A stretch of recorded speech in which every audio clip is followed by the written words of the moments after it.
Hi, my name is Kai. I'm sick. I make videos about my life, and come with me for a realistic day in my life, 2.5 weeks post-op feeding tube surgery. Let's go. Good morning. Just like every other morning, I have been awoken by the goblin creature who sleeps in my bed with me, demanding food. So first things first, let's get her fed. Today is Monday, which means that I'm officially 2.5 weeks post-op. As you guys should have seen, and if you haven't, you should check out my last videos. I had my J-tube placed, and then a few days afterwards, I flew to Alaska. So I spent my first week post-op traveling, and then last week I spent it just relaxing and recovering, and now we are at 2.5 weeks and ready to go. The first thing I do every single morning is flush my tube, and then I take the gauze off so I can take a shower and wash my hair and get ready for the day.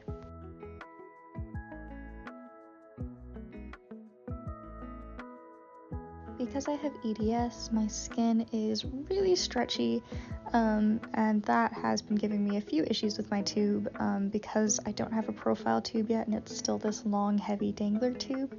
Every time I place the tube somewhere, the other side where the balloon presses into my skin is kind of, coming up. It's almost like my tube is pushing the inner layer of skin out through the hole, which is really gross, but that just means I have to be really careful about changing dressings and making sure everything is as clean as it can be until I get my profile tube.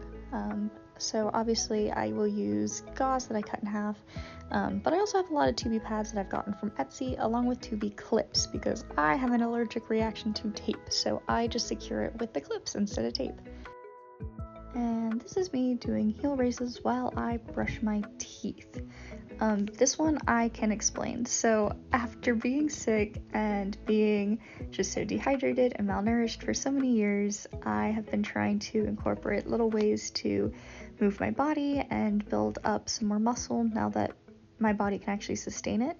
So something I've started to do is just doing heel raises or squats in the morning and at night when I brush my teeth, because I'm already just going to be standing there in the bathroom anyways, so I might as well just do a little bit of something to help get my body moving and back on track to being as healthy as I possibly can be.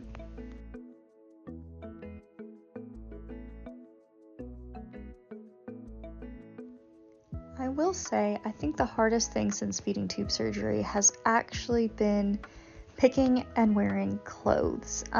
I live in Georgia where it's really hot, so most of my clothes are the least amount of clothing possible, so I wear a lot of tight-fitted things and shorts and tank tops and cropped shirts, and I've really been struggling to kind of accept this new body and feel pretty in the clothes that I would normally wear, or even the clothes I don't normally wear. So I've really been challenging myself to just spend some time on my hair and makeup and wear the clothing that I know used to make me happy, and kind of figure out how to find my style again and be happy in this body. So I'm always wearing my favorite jewelry and just throwing on some of my favorite pieces that I used to wear. Today I am wearing one of my favorite shirts, and of course I had to go with the pair of shorts that I actually did my first embroidery on. And these flowers are far from perfect, but the little butt pocket flowers just always bring me joy. Now for my absolute favorite point of the day. It is the monotonous task of opening my blinds and making my bed. And it is at this point every single morning that I realize I have an ungodly amount of pillows and stuffed animals, and this is only a very, very, very, very small amount of the stuffed animals that are currently in a basket in my closet or in a vacuum sealed bag at my parents' house, or all of the other pillows that are in our reading nook. So I clearly have a problem, and every morning when I make my bed, I realize that problem. But for as monotonous as this is, making my bed and just like making sure my space is ready for the day is one of my most important parts of my morning routine, just so I feel ready to take on the day and anything it throws at me. And now for caffeine.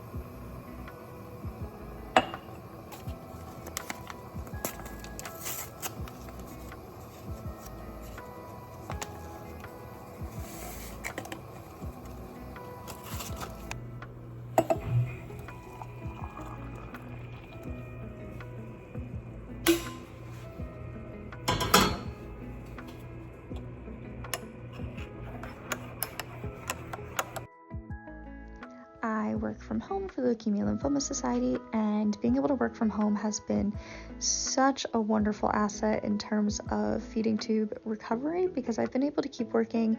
I don't have to go anywhere or worry about using energy to get somewhere, and I've been able to kind of adapt to a new schedule and find a time to kind of accept my new body while, you know, not having to deal with explaining my tube to the people I work with, because they don't see me. And speaking of, this is me stopping around lunchtime to just push some boost through my tube. I don't have a pump yet. I was given some supplies from the hospital, but we are still working with insurance to get me set up for a supply company. So in the meantime, we just get boost from the grocery store, and I use the syringes to bolus it all, and any of the water I need throughout the day, I bolus with the syringes as well. So I'm gonna be honest, it is tedious and boring and not my favorite thing, and I will be very, very ready to have a pump. But in the meantime, this is what we're doing. And yeah, so now I'm gonna go down and make some loaves of bread on my lunch break. And just let those rise, because I'll use those for dinner, and then I'll get my own lunch at the same time.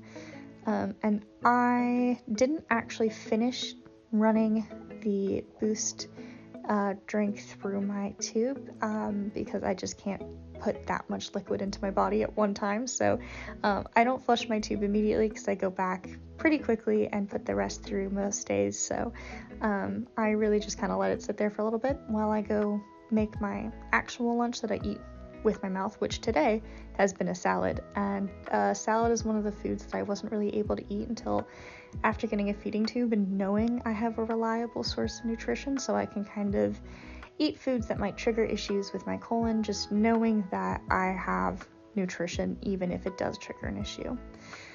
And then of course it is back to work, and this is where I remain for most of my day.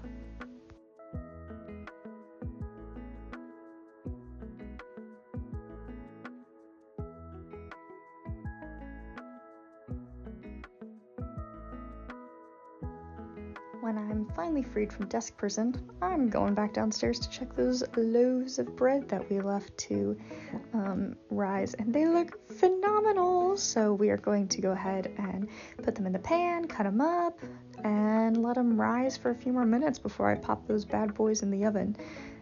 Tonight we are making grilled cheese, so I decided to make my own bread for it. So I went out to the store and I got the cheese, and after I make the loaves of bread, I just will slice them up and then use the cheese and make the grilled cheese on the stove. And it was delicious, if not horrifically messy, and I did accidentally burn my entire hand with hot cheese at one point, but it's fine. The burn is not that bad, and it's already going away, so we'll take the wins where we can get them.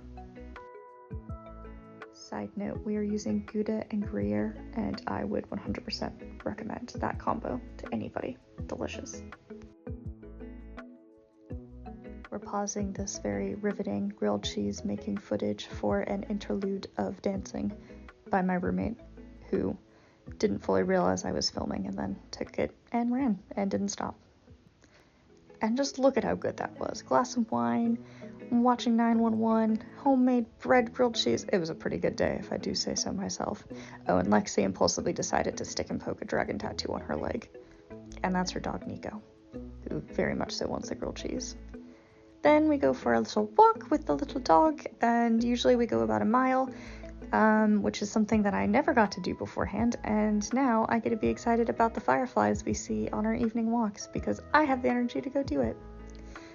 Then I am back in the house in my pajamas. We curl up on the couch to paint our nails together and finish watching some more 911 before we each head to bed for the evening.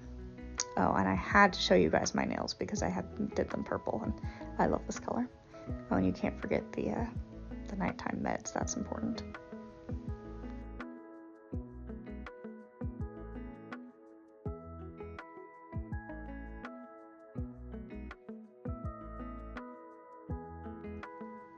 Okay, so this is what I mean about like the tube pushing the inner layer of skin out. It's just kind of like oozing out of there. It's so disgusting. I'm sorry if you're squeamish, but Otherwise, tube is healing. It is just the skin keeps coming out. And I have some eczema, but that's to be expected. Luckily, the eczema is getting better. But the skin, yeah, that's just gonna keep falling out till I get a profile. Yay. This is where I change out my gauze. I did change it out a few times during the day, but I just didn't show you guys because this gets a little boring after, 2 times. But usually I just cut the gauze myself and then kind of fold it up, and then I use a piece of medical tape to secure it so it doesn't fall off, and then I flush my tube one last time for the evening.